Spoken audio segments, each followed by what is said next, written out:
la Bibliothèque nationale de France. Dans le cadre d'un nouveau cycle consacré à la place des femmes dans l'histoire de la psychanalyse en France, Elisabeth Roudinesco propose une séance inaugurale qui dresse un panorama de la psychanalyse faite par les femmes au XXe siècle. Bonsoir et bienvenue. Je suis Jérémy Chaponneau, chargé de collection en psychologie et en psychanalyse à la Bibliothèque nationale de France. Et à ce titre, j'ai l'honneur et le plaisir de vous accueillir ce soir à la bibliothèque, à l'occasion du cycle de conférences consacré aux figures féminines de la psychanalyse en France. Continent noir, énigme, terra incognita, espace creux, lieu d'un manque, mais aussi plus récemment la femme n'est pas toute ou ce sexe qui n'en est pas un, etc., etc. Le féminin fut et demeure largement, pour le savoir analytique, une question d'autant plus obsédante qu'elle a été la question inaugurale de la psychanalyse. C'est en le rencontrant comme une énigme, dans l'approche de la sexualité des hystériques, que Freud a découvert l'inconscient. La question du féminin, dès lors, n'a cessé d'opérer dans la psychanalyse. C'est un objet éventuellement insaisissable, mais à coup sûr un sujet toujours traité, interprété et constamment travaillé, en cure comme dans les livres. Mais si on passe du féminin aux femmes, de la conceptualisation à l'histoire, on peut dire que la psychanalyse a été ouverte par les femmes, qu'elle est, par l'intermédiaire des patientes de Freud, Emma Eckstein, Dora, Anao, une invention féminine.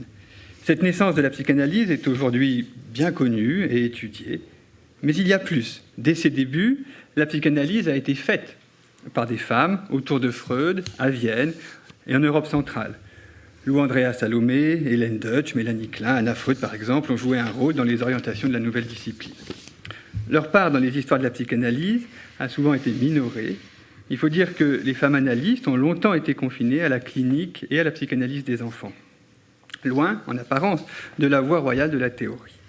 Pourtant, tout au long du XXe siècle, l'histoire de la psychanalyse est jalonnée de figures de créatrices de premier plan.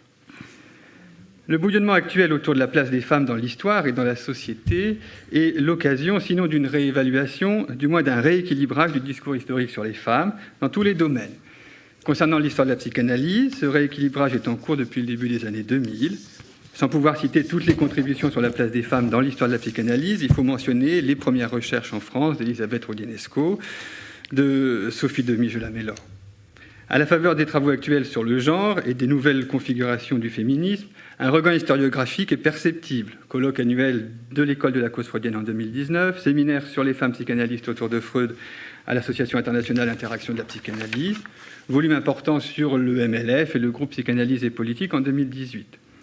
Du côté de la vulgarisation, les ouvrages d'Isabelle Mons et de Sarah Chiche, les 2 nuits de France Culture consacrées à ce sujet en 2019, témoignent aussi de cet intérêt renouvelé pour le rôle des femmes en psychanalyse.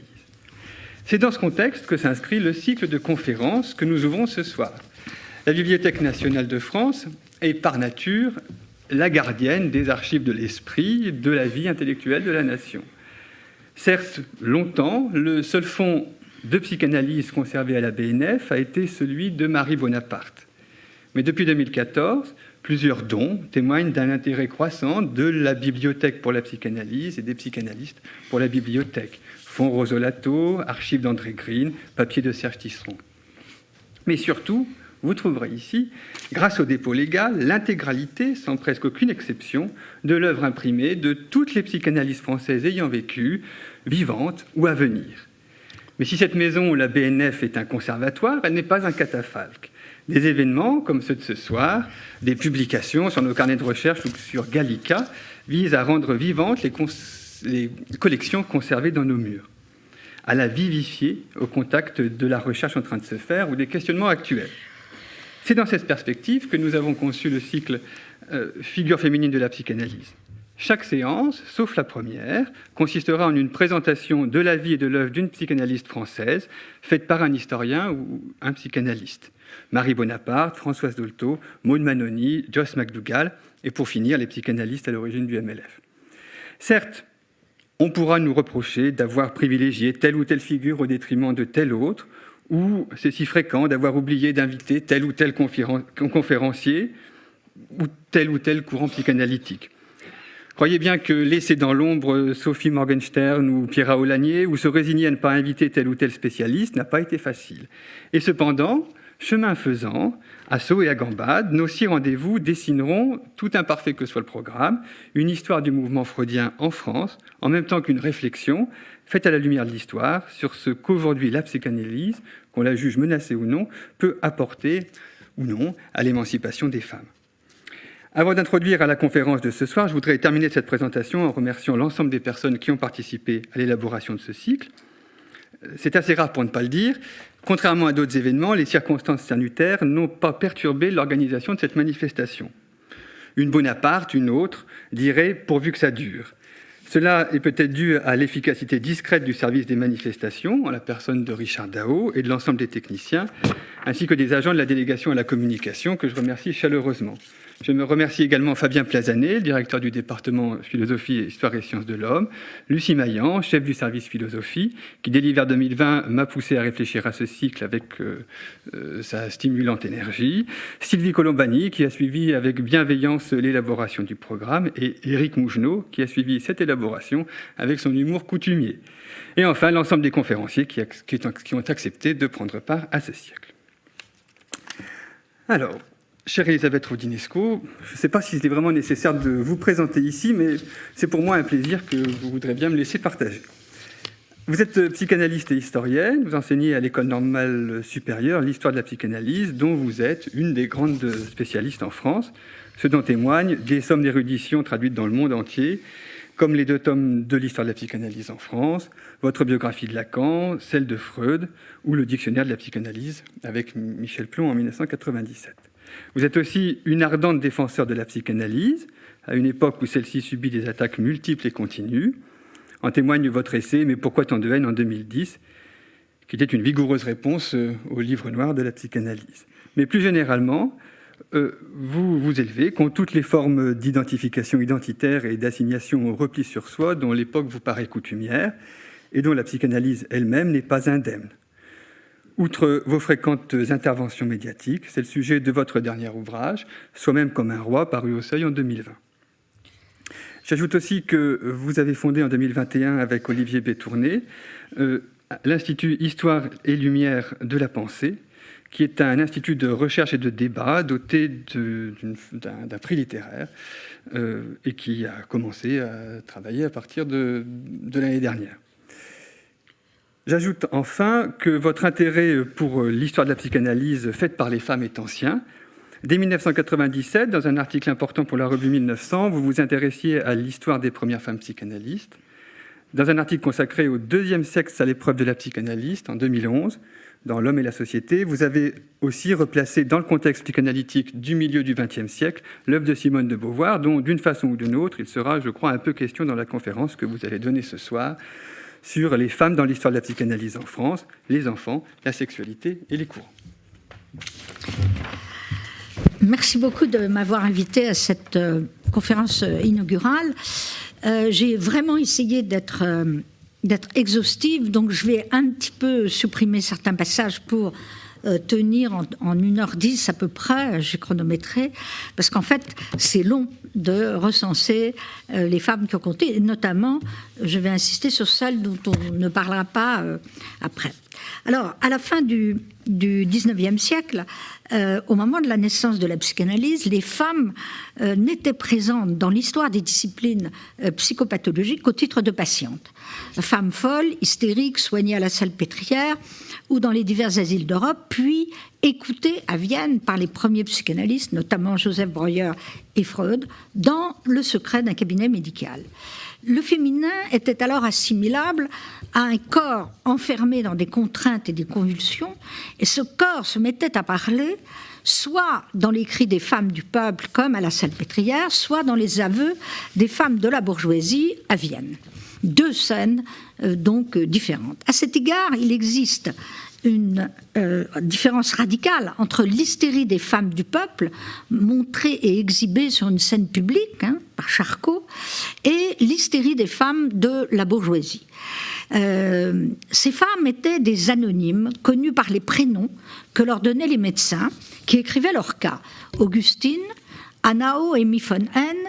Elles n'avaient d'autre identité que celle inventée par les savants qui, au fond, faisaient d'elles des personnages romanesques.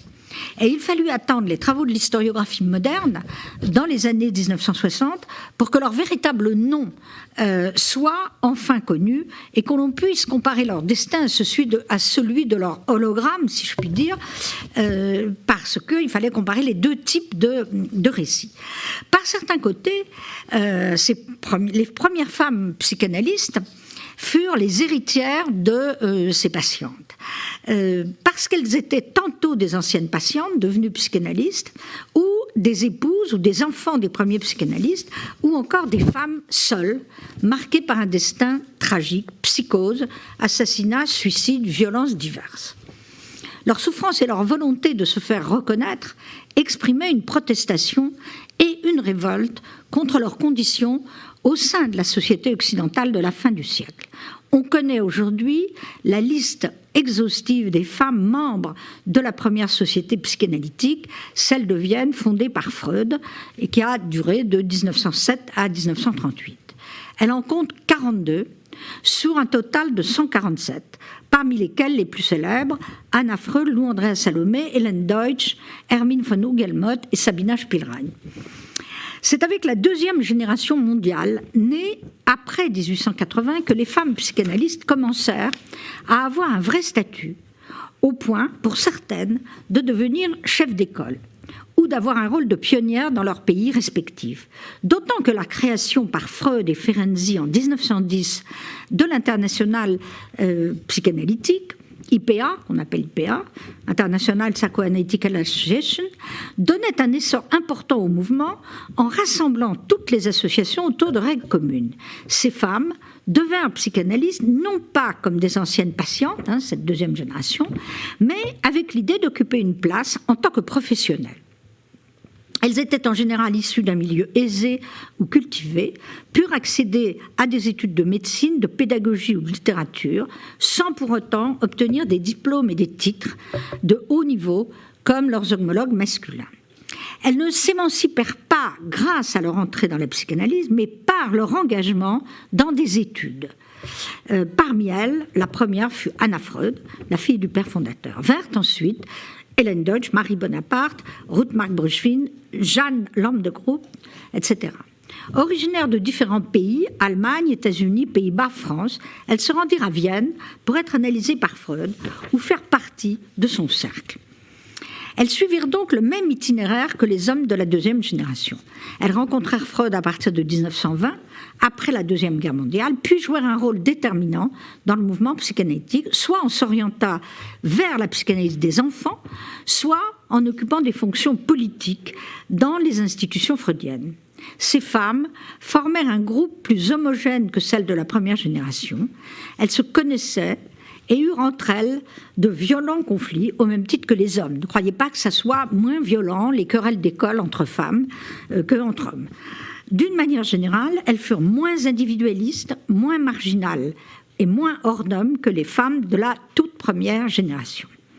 Notons que les femmes psychanalystes furent désignées souvent par le milieu comme plus capables de s'occuper des enfants et donc plus à même d'appréhender la question de l'origine et de la prévention des psychoses.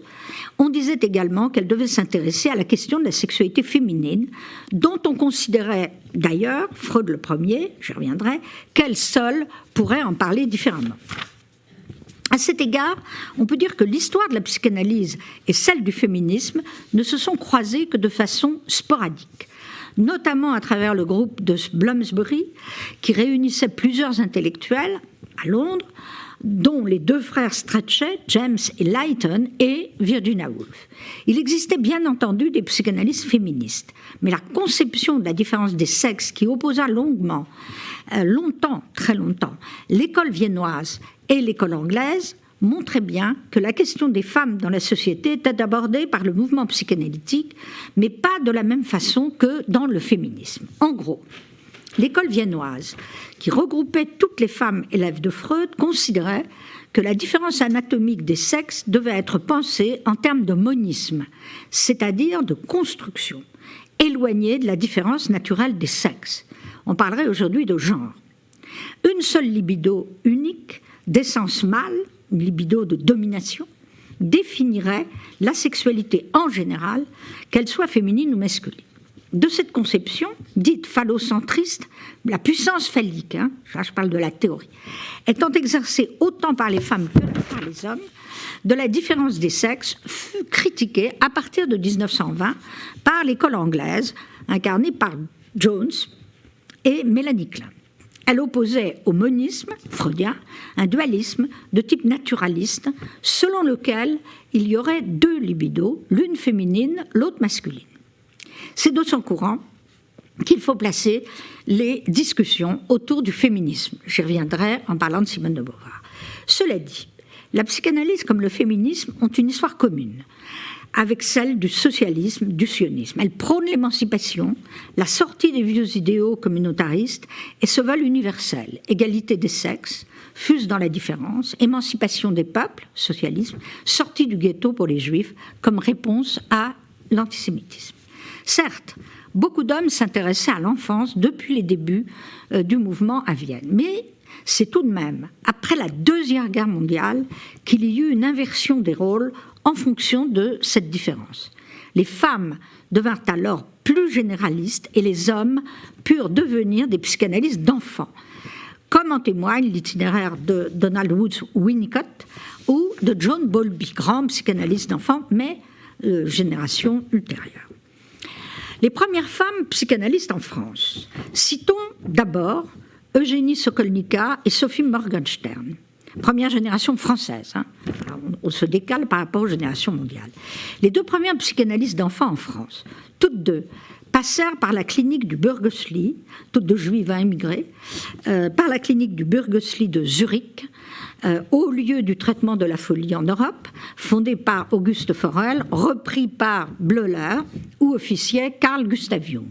Passage obligé à l'époque pour qui voulait se lancer dans la carrière, véritable terre promise pour l'implantation de la psychanalyse dans la discipline psychiatrique. Ces deux femmes se suicidèrent et ne firent jamais école. Elles étaient des personnalités. Membre fondatrice de la Société psychanalytique de Paris, la première, Sokolnika, dépressive, souffrant d'état mélancolique, était liée au milieu littéraire et notamment à la Nouvelle Revue française. Elle avait été l'analyste d'Édouard Pichon et d'André Gide, lequel en fit un personnage de son roman « Les faux monnayeurs ». En 1934, marginalisée par le mouvement, aidée seulement par Édouard Pichon, elle sombre dans la dépression et se suicide en ouvrant le gaz. Psychiatre, passée aussi par le Burgosli, Sophie Morgenstern avait l'avantage d'être médecin et donc elle a pu s'intégrer dès son arrivée à Paris au groupe de l'évolution psychiatrique fondé en 1925, au lieu de l'implantation de la psychanalyse dans le milieu psychiatrique. Elle fut la première en France à développer un peu les thèses d'Anna Freud, en travaillant pendant 15 ans dans le service de Georges Heuyer, neurologue, pédiatre, psychiatre, grand patron du traitement des enfants à l'époque dit arriérés, c'est-à-dire malades mentaux, qui, en 1925, avait obtenu la création d'une chaire de neuropsychiatrie infantile située rue de Vaugirard. Et c'est là que fut accueillie pour la première fois une consultation de psychanalyse en France sous la direction de Sophie Morgenstern. Georges Heuyer considérait que la psychanalyse était une technique d'appoint à la médecine quand tout le reste avait échoué.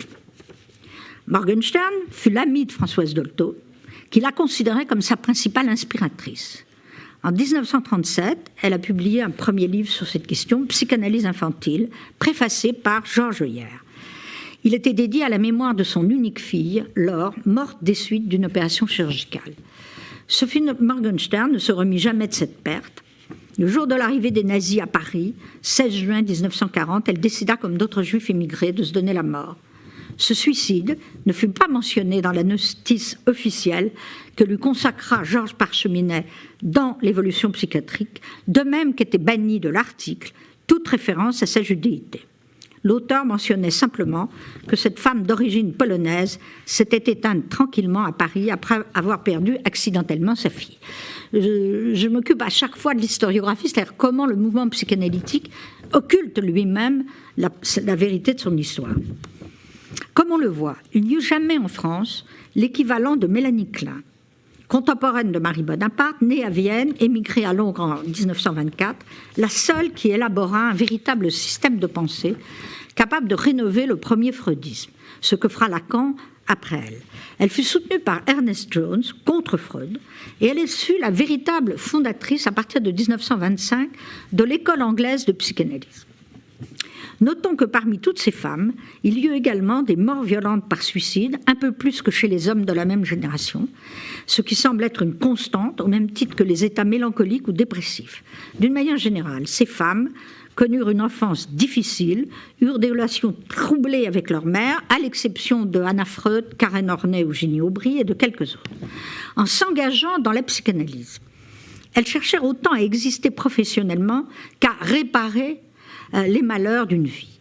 C'est dans cette génération que les femmes psychanalystes eurent un rôle prédominant, souvent supérieur à celui des hommes.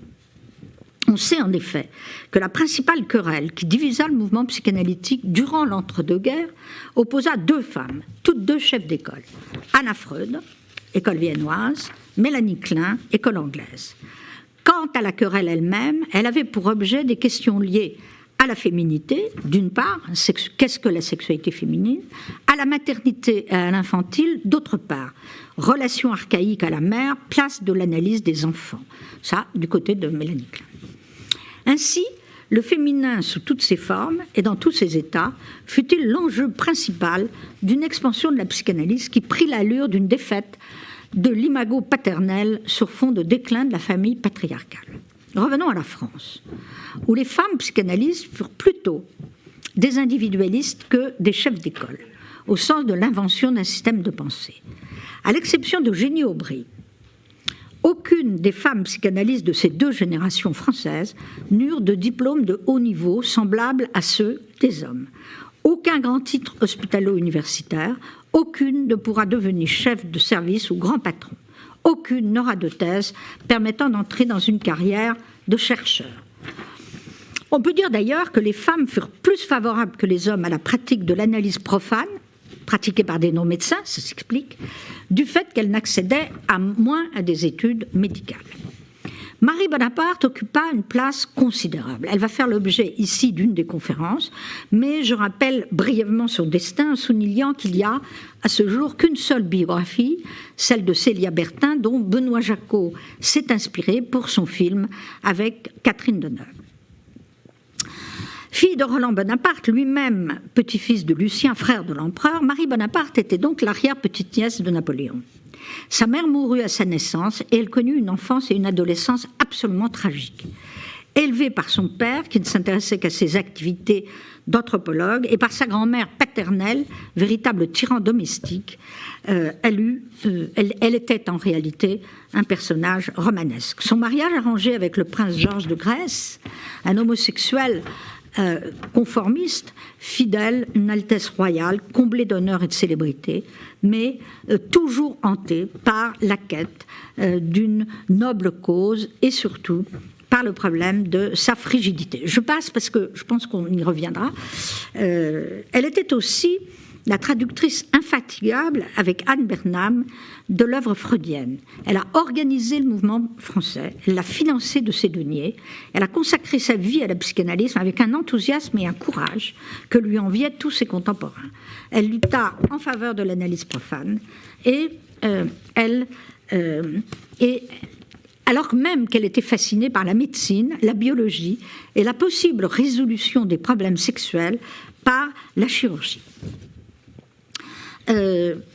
Je rappelle aussi qu'elle a joué, évidemment, elle était une amie intime de Freud, qui a été son analyste, qui l'a d'ailleurs sauvé du suicide, et qu'elle a joué un rôle capital pour le tirer des griffes de la Gestapo au moment où Freud est sorti d'Autriche, donc en 1838.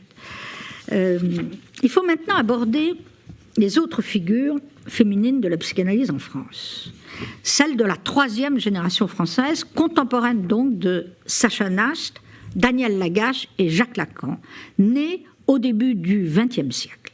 Je les ai toutes connues pour avoir écrit leur histoire et les avoir rencontrées à plusieurs reprises. Deux figures évidemment dominent le paysage et la différence, et la différence avec les précédentes est importante. Il s'agit bien sûr de Françoise Dolto, qui fera l'objet d'une conférence ici, et d'Eugénie Aubry, ma mère, dont je vais retracer un petit peu l'itinéraire. La première deviendra l'incarnation même de la psychanalyse des enfants, avec une célébrité médiatique sans précédent, une œuvre orale immense, et l'autre, beaucoup moins connue, occupera au contraire une place capitale dans l'histoire de l'institution, dans l'histoire de l'introduction de la psychanalyse dans l'institution hospitalière pédiatrique, du fait de ses titres prestigieux. Deuxième femme française, médecin des hôpitaux, élève de Georges Heuillère, issue de la grande bourgeoisie judéo-protestante, sœur de Louise Weill, suffragette et féministe, elle eut le privilège rare à son époque de poursuivre des études supérieures de très haut niveau. Dans cette famille, en effet, grâce à leur mère, les filles étaient considérées non seulement comme l'égale des garçons, mais même supérieures aux hommes. Eugénie Aubry s'intéresse donc, après la Deuxième Guerre mondiale, à la prévention des psychoses infantiles et aux expériences de René Spitz et de l'école anglaise de John Bowlby, qu'elle va introduire en France. Elle s'oriente vers la psychanalyse après une rencontre décisive avec Anna Freud. Elle va donc s'occuper des questions de la carence de soins maternels à partir de 1946, grâce à ces titres hospitaliers, notamment à la fameuse fondation Parents de Rozan, où sont hébergés des enfants fort bien traités par les soignants, mais qui sont privés de la parole, restent des heures à se balancer, sont mutiques. Et donc elle démontre, dès les années 50, qu'il ne suffit pas de prendre en charge ces enfants abandonnés du point de vue physique, mais qu'il leur faut une thérapie précoce. Ce sont des enfants de 0 à 3 ans.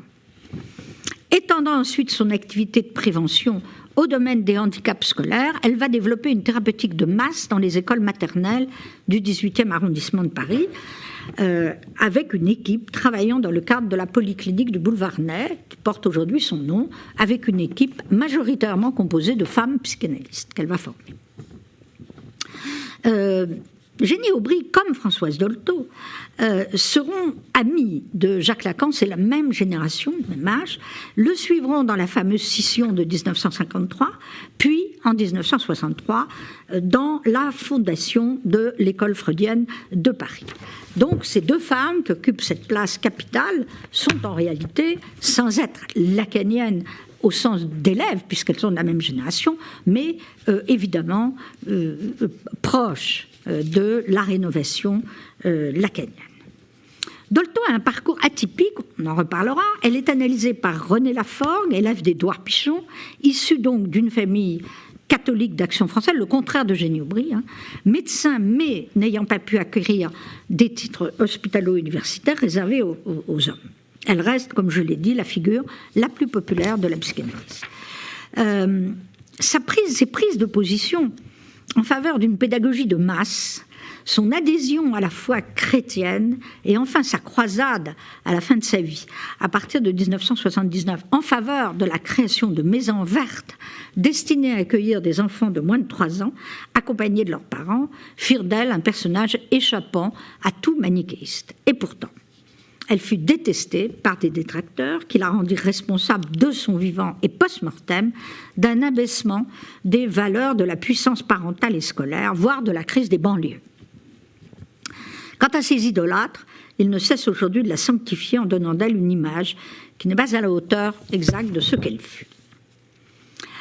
Je ferai ici une place quand même à Juliette Favès-Boutonnier, même génération que Dolto et Aubry, fille d'instituteur, élève de Gaston Bachelard, avec lequel elle soutiendra sa thèse de philosophie en ayant pu accéder à des études de médecine. Cofondatrice avec Daniel Lagache de l'Association psychanalytique de France, elle représente l'intégration de la psychanalyse à la psychologie clinique. Elle a donc succédé à Lagache à la chaire de psychopathologie générale et donc elle est une des figures de ce qui va se développer ultérieurement. C'est l'introduction des thèses psychanalytiques dans les départements de psychologie et de psychopathologie. À partir de 1950-60, les femmes acquièrent donc de plus en plus de poids dans les associations psychanalytiques françaises, aussi bien en nombre qu'en pouvoir. Mais il faut dire que c'est à Simone de Beauvoir, même génération que Dolto-Bry, et pas aux psychanalystes, que l'on doit le livre le plus fort et le plus cohérent sur les doctrines psychanalytiques en matière de sexualité féminine. Ça, c'est une caractéristique française, hein, le lien particulier que que la psychanalyse entretient avec le milieu intellectuel. Quand Simone de Beauvoir publie en 1949 Le deuxième sexe, elle ne sait pas qu'elle sera à l'origine aux États-Unis de la rénovation de la notion de genre. On ne naît pas femme, on le devient. Formule. Ce qui ne veut pas dire qu'elle nie l'existence de la différence anatomique, mais qu'elle ajoute autre chose. La féminité est aussi une identité sociale, psychique, qui se construit, donc un genre. 3 courants sont donc à l'œuvre à cette époque, années 60. Le phallicisme freudien, partagé autant par les femmes que par les hommes, attention, on est dans la théorie là, le naturalisme kleinien, avec les 2 libidos, le culturalisme existentiel beauvoirien, et venue la dernière, la thèse lacanienne des années 60, de ce qu'il appelle la jouissance féminine comme supplément, détaché de toute anatomie, inconnaissable pour les hommes, indicible pour les femmes, qui est inspiré donc des travaux de Georges Bataille. C'est un supplément, c'est ni une différence, ni une construction, c'est quelque chose qui ressemble à de l'inconnaissable. Ça vient de la part maudite de Jean Bataille. Alors, ça a une importance considérable, hein, puisque la grande psychanalyste anglaise féministe, Juliette Mitchell, toujours vivante, née en 1940 en Nouvelle-Zélande, fera une brillante synthèse de tous ces courants dans son livre « Psychanalyse et féminisme » en 1974. Elle fondera un département d'études de genre en 2010 à Londres, tout en établissant des liens avec la France. Elle est évidemment anglaise, mais enfin, elle habite souvent en France et elle est francophone. Jacques Lacan, qui avait refusé de rencontrer Simone de Beauvoir, prend donc en 1958 la mesure de la révolution beauvoirienne, au moment même où, à l'intérieur de la Société française de psychanalyse, issue de la scission avec la Société psychanalytique de Paris, les femmes cessent d'être marginalisées ou invisibles. Il va donc mettre à l'ordre du jour, 1958, l'examen des théories psychanalytiques sur la sexualité féminine, ce qui débouchera sur un grand colloque international en 1960 à Amsterdam, où participent Dolto, mais aussi Serge Leclerc, Granoff, Perrier, grands défenseurs de la condition féminine et des femmes psychanalystes. Cette initiative va permettre à Lacan de créer sa propre théorie de la sexualité féminine, dont je viens de parler, jouissance indicible comme supplément, et qui occasionnera de très vastes débats sur l'extase mystique, avec Michel de Certeau, Michel Montrelais. La femme n'existe pas, hein, au sens qu'il n'y a pas d'essentialisation possible de la femme, il y a des femmes, ou encore il n'y a pas de rapport sexuel, au sens hegeliano-cogévien de ce n'est pas un rapport mais une lutte à mort. Deviennent évidemment des slogans complémentaires de celui de Beauvoir, on ne naît pas femme, qui ont été évidemment vulgarisés absolument dans tous les sens, hein, et en sens contraire de ce qu'il voulait dire, puisque on a dit que pour Lacan, les femmes n'existaient pas. C'est pas ça du tout ce qu'il voulait dire. On a dit aussi qu'il niait l'existence du rapport sexuel. C'est pas du tout ça qu'il disait, puisque c'est pas un rapport mais une lutte. Notons que c'est la philosophe féministe Catherine Clément, membre de l'école freudienne de Paris, amie de Lacan, d'Hélène Cixous et de Claude Lévi-Strauss, son maître, qui eut l'idée, en 1974, de coordonner un numéro de la revue L'Arc, qui a eu un succès phénoménal, consacré à Lacan et rédigé exclusivement par des femmes. Hommage donc à un Lacan féministe, entre guillemets.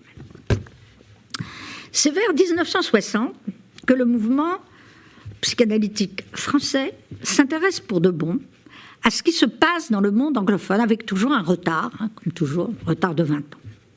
En février 1964, la Société psychanalytique de Paris, donc les Freudiens orthodoxes, hein, rivales de l'autre société, met à l'ordre du jour les mêmes questions sous la houlette de la très conservatrice Janine Sazgues-Mirgel, titulaire d'un DESS en psychologie, aujourd'hui master, laquelle aura le mérite de faire connaître le débat dans les rangs de sa société et de susciter une réflexion. Psychologue de formation, Maria Bella-Grunberger, son ancienne analyste, juive d'origine hongroise, clinicien réputé pour son orthodoxie, mais capable de toutes sortes de transgressions. Je rappelle que ces deux auteurs ultra-conservateurs qui ont fait scandale avec un livre publié sous pseudonyme, L'univers contestationnaire. Ils s'en prenaient violemment à Daniel Cohn-Bendit, à tout mai 68, et qui a été d'ailleurs réédité sur leur vrai nom. Alors, 4 mois plus tard, après donc avant 1968, mais après que Janine Sazgues-Mirgel ait mis à l'ordre du jour l'examen des théories sexuelles, donc la féminité, un grand colloque est organisé par cette société, la SPP, qui prend pour thème l'homosexualité féminine. Bon, c'est déjà dans Beauvoir, mais dans le mouvement analytique orthodoxe, c'est tout à fait nouveau. Et c'est Joyce McDougall, néo-zélandaise, installée à Paris, qui y parle de façon brillantissime. Elle fera l'objet d'une des grandes conférences. Joyce McDougall, dont l'œuvre, à juste titre d'ailleurs, sera abordée ici, deviendra l'une des plus grandes cliniciennes françaises, connue internationalement. C'est une des seules qui a eu une carrière internationale, autant en France que dans le monde anglophone et en Amérique latine. Bien que française d'adoption et parisienne, elle conservera toute sa vie la nationalité néo-zélandaise. Psychologue de formation, elle se rend à Londres pour rencontrer Anna Freud et devenir psychanalyste. C'est moins la question de la sexualité féminine et à celle de l'enfance, même si elle était aussi une psychanalyste d'enfant, alors non lacanienne, qu'elle va s'intéresser à la question dite des anormaux, tout à fait nouvelle à l'époque, des anormaux, des psychoses infantiles et donc de toutes les questions d'homosexualité, de transsexualisme, comme le grand psychanalyste américain dont elle était l'amie, Robert Stoller, l'un des pionniers de la clinique du transsexualisme, rebaptisé transgenrisme après la dépsychiatrisation du transsexualisme. Elle s'intéresse donc, mais très tôt, aux identités, aux questions de genre, comme le confirme son ouvrage majeur, publié en 1978, Plaidoyer pour une certaine anormalité. Vous entendrez parler d'elle, évidemment, dans ce cycle.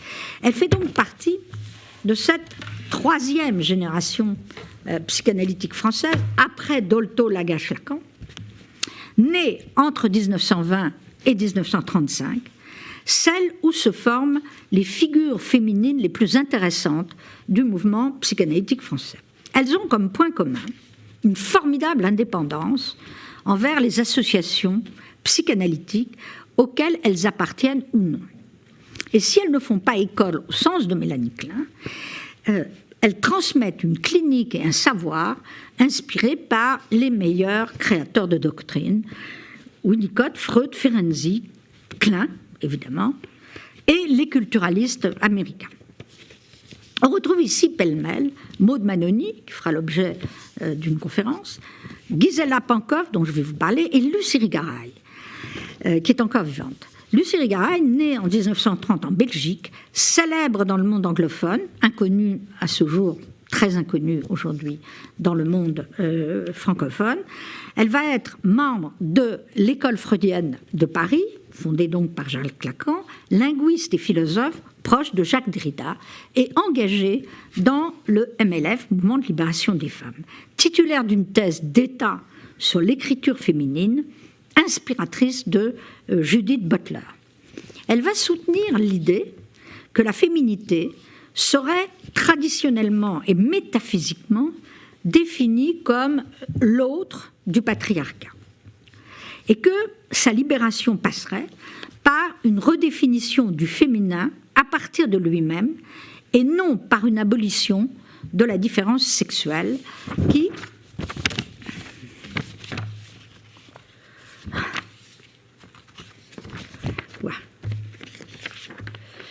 serait en fait une masculinisation des femmes. Citons ici quelques itinéraires, parce que je ne peux pas aborder tout. Quelques itinéraires.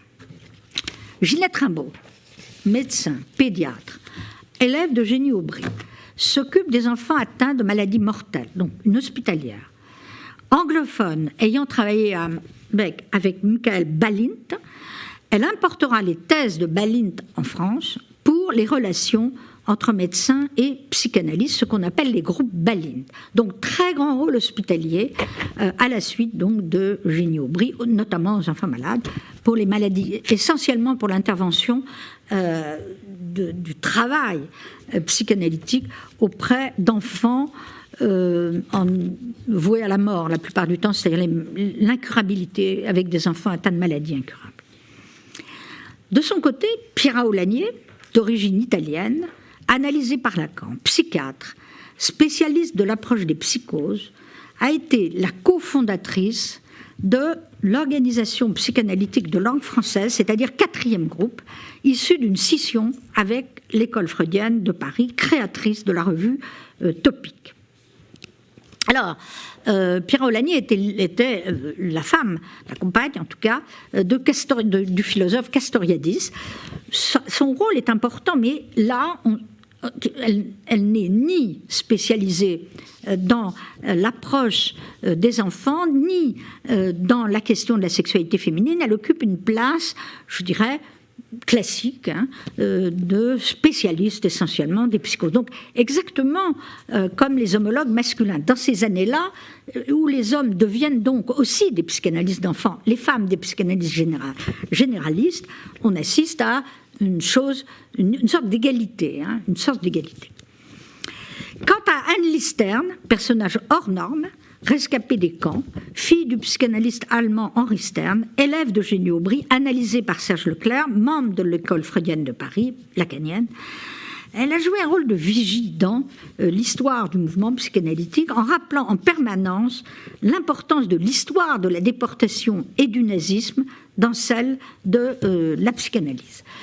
C'est pas quelque chose de neutre, parce qu'elle est la seule à avoir joué en quelque sorte ce rôle, ce qui fait qu'elle a écrit d'ailleurs un livre à la fin de sa vie, elle a inspiré au fond les historiens pour ramener la question dite des camps, c'est-à-dire de l'histoire de l'examination des Juifs dans l'histoire de la psychanalyse, question assez occultée.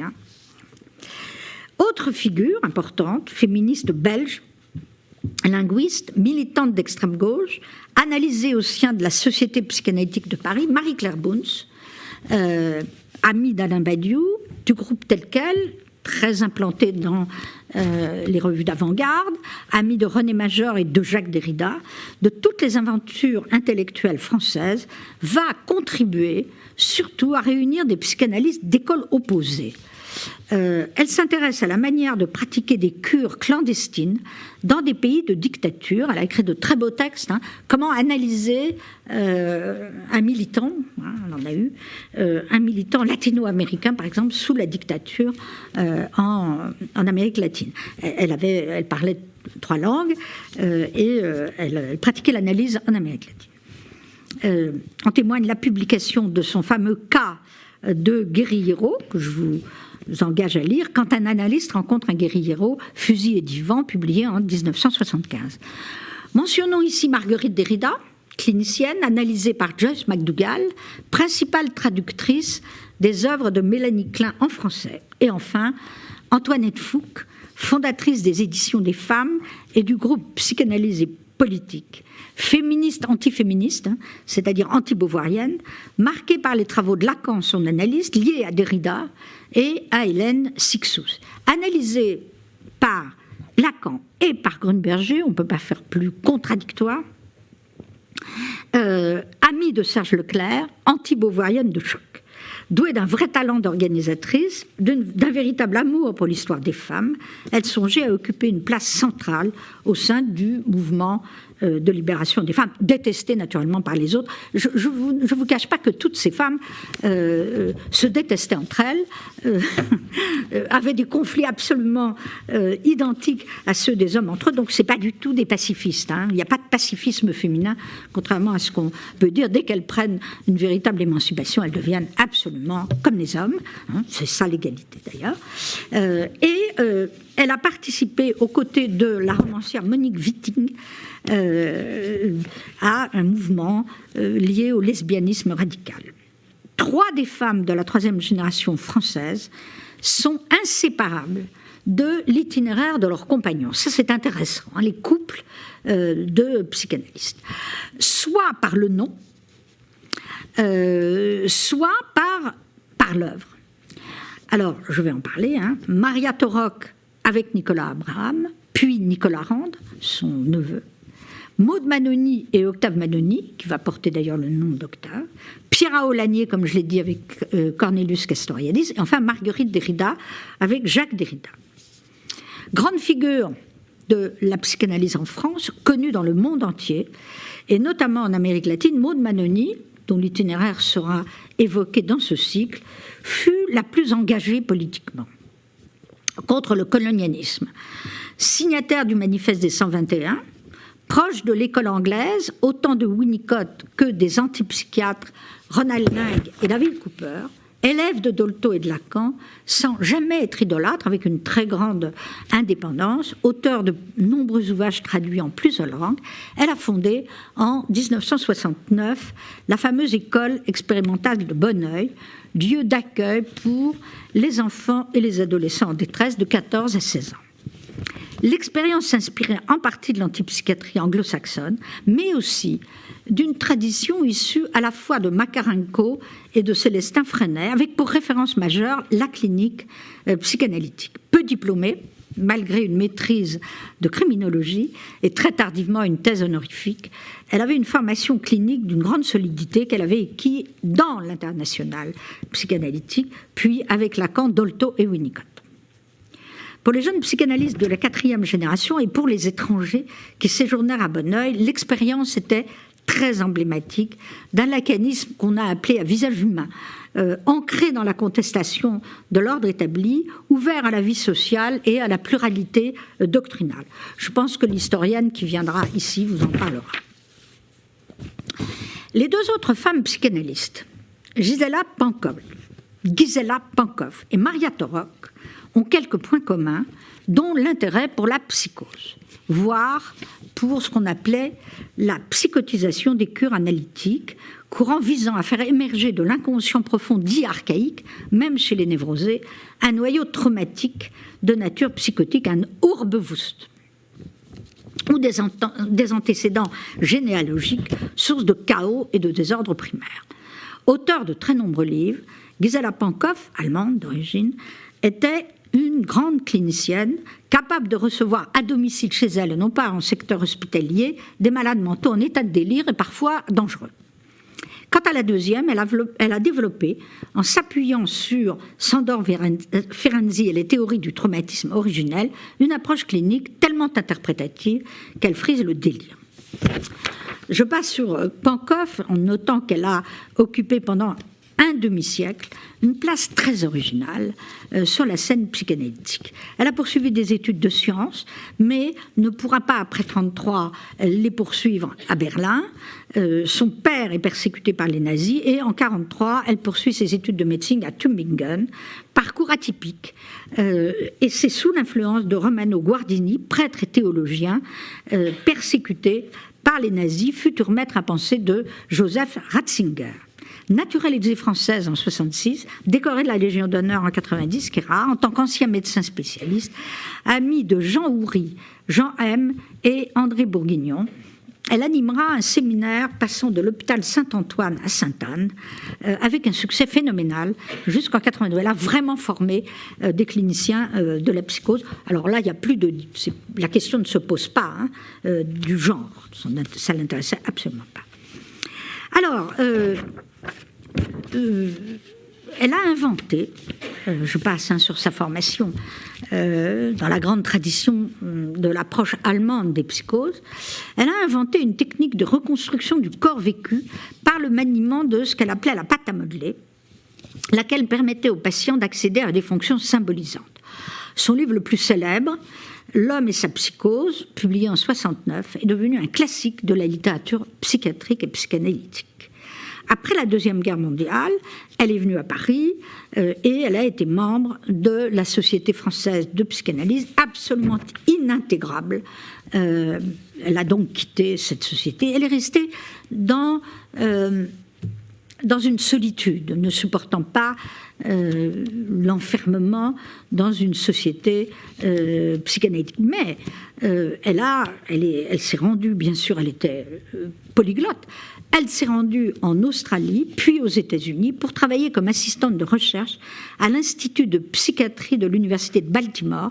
Et là, elle a rencontré Frida Fromm-Reichmann, d'origine allemande aussi, fondatrice des célèbres cliniques de lieux d'avant-garde de l'introduction des thèses freudiennes dans le traitement de la schizophrénie. C'était les paranoïaques et les schizophrènes qui l'intéressaient. Alors, la place occupée par Maria Torok, ou Marika Torok, est très complexe à définir, car marquée, comme celle de Nicolas Abraham, son compagnon autodidacte, comme elle, d'une série de tragédies, de situations psychotiques, de secrets inavoués et de dissimulations permanentes sur leur origine, leur diplôme et leur état civil. Née à Budapest en 1925, dans une famille de la grande bourgeoisie juive hongroise, convertie au catholicisme, Maria Torok est arrivée à Paris en 1947. Elle s'inscrit pour des études qu'elle ne finira jamais. C'est en 1950 à Paris qu'elle fait la connaissance de Nicolas Abraham, issu lui aussi d'une famille juive hongroise dont tous les membres ont été exterminés par les nazis. Il est à ce moment-là marié à Elta Fritzmann, juive polonaise, malade mentale, qui sera internée toute sa vie et dont il avait 2 fils.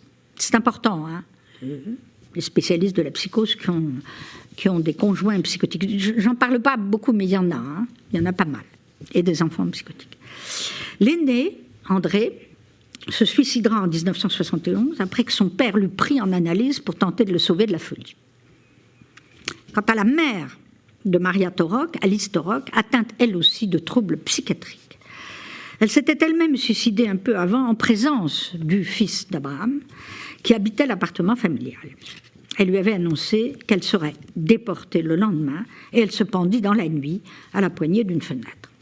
Marqué par l'enseignement de Husserl, Abraham, titulaire d'un DESS en Sorbonne en 1948, prend donc Torok pour compagne, parce qu'il n'a jamais divorcé de sa femme folle, interdit, commençant ainsi une aventure duel fondée sur leur intérêt commun pour la culture hongroise et à une tradition de la psychanalyse héritée de l'enseignement de Ferenczi. Tous deux, membres affiliés de la Société psychanalytique de Paris, auront le même psychanalyste, Béla Grumberger. Abraham ne sera jamais admis membre adhérent de la SPP, ce qui ne l'empêchera pas de pratiquer la psychanalyse, comme d'ailleurs Maria Torok. Je ne reviens pas ici sur l'histoire que j'ai fortement documentée dans mon livre, à propos de laquelle on a beaucoup d'informations. Mais au début des années 50, avec Abraham, elle anime à leur domicile, là on a les enseignements privés, hors cadre public, hospitalier ou universitaire, parce que ce sont des gens non diplômés. Qui sont formés sur le tas et qui ont, dans ces années-là, de très grandes difficultés avec les sociétés psychanalytiques, quelles qu'elles soient, qui, de plus en plus, sont peuplées de psychologues, psychiatres, donc de gens diplômés. Ceux qui ne le sont pas n'ont pas du tout la même position à cette époque qu'au début du XXe siècle. Alors, ils animent donc à leur domicile un séminaire qui devient célèbre, le séminaire de la rue de Vézelay. C'est important, hein, les séminaires privés. Pankow aussi animait ça, mais Pankow était psychiatre, donc c'était quand même dans un lieu hospitalier. Là, c'est privé. Abraham fait la connaissance de Jacques Derrida, dont il devient ami. Tous deux ont en commun un intérêt semblable pour la philosophie husserlienne, et tous deux conçoivent la lecture des textes sous l'angle d'une production signifiante, polymorphe et éclatée. Maria Torok s'engage avec Abraham dans un travail de redécouverte des textes freudiens, contemporains de celle de Jacques Lacan, mais orientés vers une toute autre conceptualité, partant des notions de traumatisme et d'introjection, empruntées à Ferenczi. Ils inventent un vocabulaire foisonnant, l'anassémie, l'écorce, le noyau, le tout ayant pour objectif de pousser au plus loin les limites de l'exploration de l'inconscient. Il s'agit bien pour eux d'inventer une clinique de la reconstruction du soi, capable de libérer l'homme de ce qu'ils appellent les fantômes qui hantent leur mémoire, les cryptes qui aliènent leur liberté. D'où une conceptualité articulée autour des notions de secret de famille, de deuil impossible, de vécu inavouable. C'est avec le Verbier de l'homme au loup, publié en 1976 par Torok, un an après la mort d'Abraham, préfacé par Derrida, que les deux auteurs, l'un à titre posthume, acquièrent une notoriété internationale, grâce à cette préface de Derrida. Ils commentent l'histoire fameuse de l'homme au loup, à la langue russe ou langue maternelle, à la langue allemande ou langue de la cure, à la langue anglaise ou langue de la nourrice du patient. Ils en ajoutent une quatrième, la française, qui, disent-ils, leur permet de cerner l'essence même du délire du patient. Inutile de dire que ça devient, je dirais, une interprétation quasi psychotique des textes en question. Par la suite, en 1990, Torok épousera Nicolas Rand, chercheur installé aux États-Unis, titulaire d'une thèse de lettres et neveu d'Abraham, né donc en 1953, 25 ans d'écart. Cette union aura lieu dans le plus grand secret, eu égard à l'entourage du couple qui la croyait la femme d'Abraham et donc la tante de Nicolas Rand. N'ayant jamais été mariée à Abraham, elle ne pouvait pas être regardée légalement comme la tante par alliance de celui-ci, ce qui aurait empêché cette union. Elle s'installe avec lui aux États-Unis, 1996, et c'est avec lui qu'elle publiera plusieurs ouvrages inspirés par ce même retour à l'idée du trauma archaïque. Rand n'était pas psychanalyste. Donc, elle est toujours co-auteure. Maria Torok, co-auteur avec Abraham, co-auteur avec Nicolas Rand, mais toujours avec cette idée de réviser l'histoire des origines de la psychanalyse et celle de Freud. Elle va faire de l'histoire de la psychanalyse, ce qui a été très problématique. Je l'ai beaucoup fréquentée, pour voir un petit peu ce qu'elle racontait. Elle était convaincue, par exemple, que l'histoire de la psychanalyse ne pouvait pas s'écrire sans une interprétation de la généalogie traumatique de chaque auteur, et elle appliquait cette thèse à elle-même, puisque sa vie était à l'image des secrets pathogènes dont elle faisait sa théorie. Elle a donc imaginé, par exemple, alors elle s'intéresse vraiment à l'histoire de la psychanalyse, mais de la façon la plus, j'allais dire, délirante.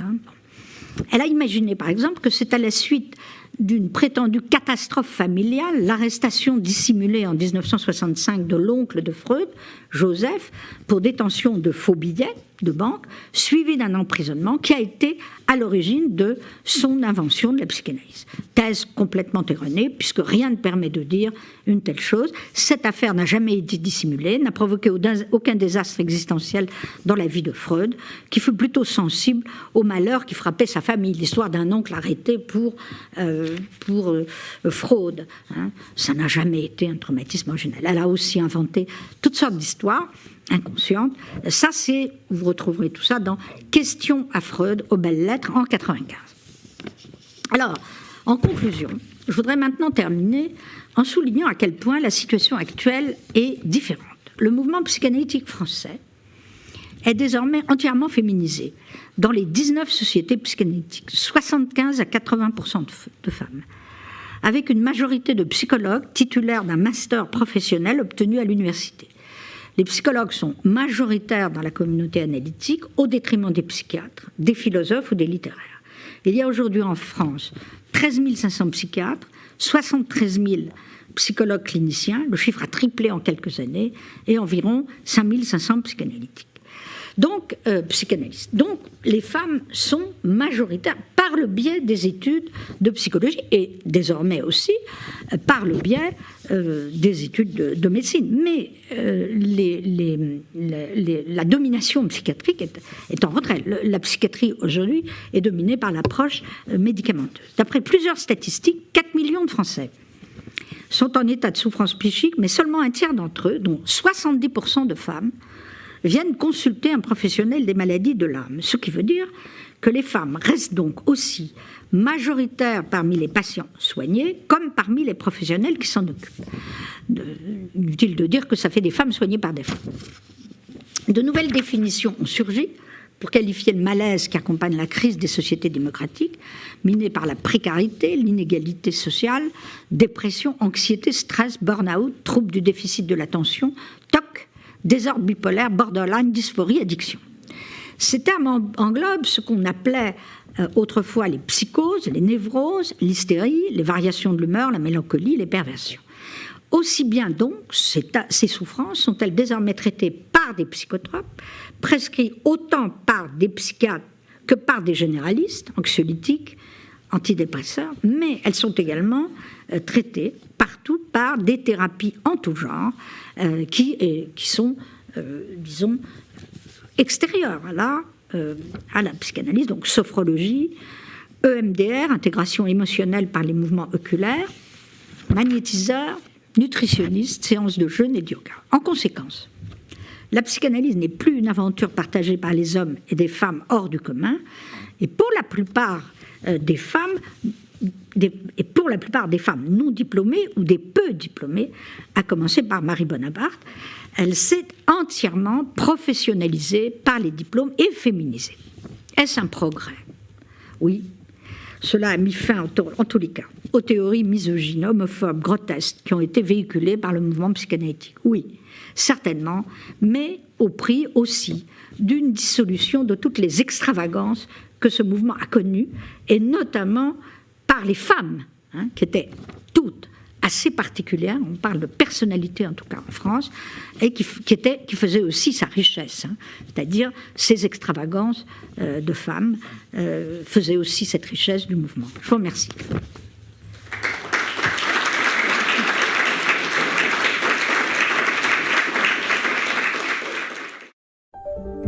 Vous venez d'écouter un podcast de la Bibliothèque nationale de France. Retrouvez les conférences, rencontres et créations de la BNF sur toutes les plateformes de podcast ainsi que sur le site bnf.fr.